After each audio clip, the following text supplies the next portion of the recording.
So I'm joined by the principal arbiter of the tournament, Hamid. Hamid, how are you doing, first of all? It's good. Astana is a nice place, and I'm enjoying myself here. Okay, so Hamid, you're a very experienced arbiter. This is for sure one of the most important tournaments for 2002. Tell me a bit about yourself and your background as an arbiter. What other top events have you been doing recently and in the past? Okay, I've been an arbiter since 1990. That's a long time. And I have some experience running matches. I was involved in 3 matches, basically Cup of Kamsky, Cup of Timan, and one more. This Gorochikna and the world champion, Chinese world champion. This was in Shanghai and Vladivostok. You know, so I've gained some experience on how matches go. This is entirely different from open events, round robin events of this nature. So you begin to follow the progress of the players. You know, you become involved, and I enjoy this. Yes. Is this the first time you have been main arbiter of a strictly women's event, or have you done this before, apart from the match you mentioned before? Let me see. No, I think this is the first one. As far as the women events are concerned, mostly they have been open events that I've run, and for the women, this is the first time for me. Okay. You know? How do you compare, as an arbiter, the experience of this type of closed round robin, very secular, very closed, very controlled event to an open? Pros and cons. Okay, you know, an event of this nature, a round robin, 12 players, 11 rounds, this gives the players an opportunity to prepare, to show their best, you know. They prepare for some, they understand which are the games that they should draw. All these factors that the players look at. And I also observed that they space themselves out quite well. The games that they need to draw, they draw. The games they need to win, they fight. These kind of things. As opposed to open events, where you do not know who you're playing with. And they just go there, sit down and play. You know, this is really a match of wits, not a match of planning or tactical or strategical, no. For a round robin event of this nature, I think they come all prepared because already they know who they are playing with. Yes. Okay. One more question, Hamid.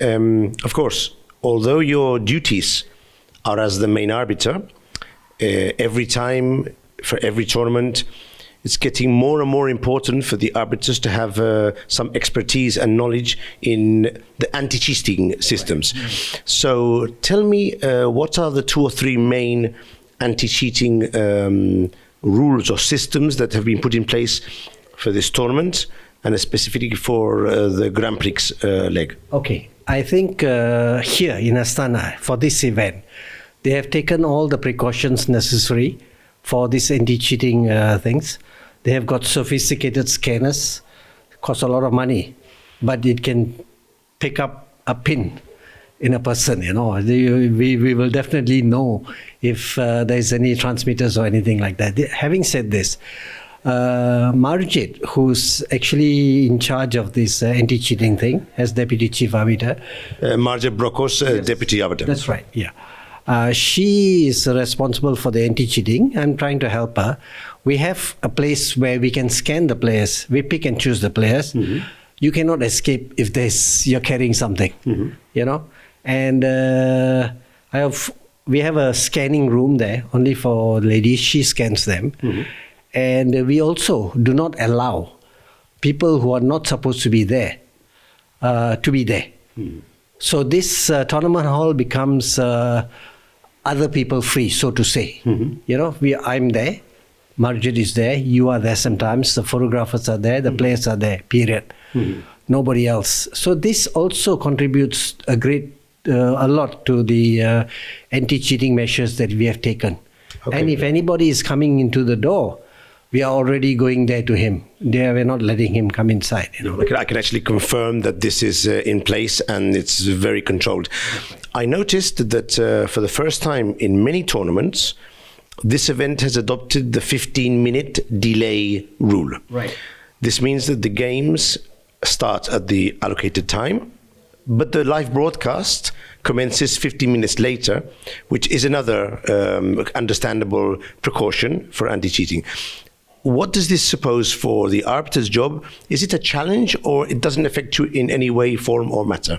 Actually, this was a measure introduced quite a while ago, where we thought if there was a delay in the broadcast, it contributes to the well-being of the event, in the sense that if somebody wants to teach you how to make a move immediately after you've replied, you have to make 15 minutes because the guy cannot see what move has been played, In a small manner, it contributes to the anti-cheating devices that we have suggested, or should I say have done, so that, 15 minutes is 15 minutes, Michael. You can win or lose a game within a minute or 30 seconds or whatever, but 15 minutes is too long a time for them to actually, it's quite difficult to cheat in a rapid event. 25 minutes, what can you cheat? You don't have time to cheat.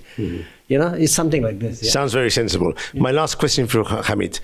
Being an arbiter from Malaysia, yes, and having gone to so many tournaments, do you have a count of how many countries you've visited? But you have to be at least 24 hours in the country to count it. How many would you say you've been visiting? Oh, many, Michael. I've lost track. I've lost track and I've lost count, But the fact remains, chess has given me an opportunity to move around, meet people, meet all kinds of players, see all kinds of countries, and you begin to develop a worldwide view of chess, like a 64 square thing, You see everything, Maybe about 64 countries then. maybe more. Yeah. Okay. Thank you very much, Hamid, and good luck for the last 3 rounds. Thank you, Michael. Thank you very much.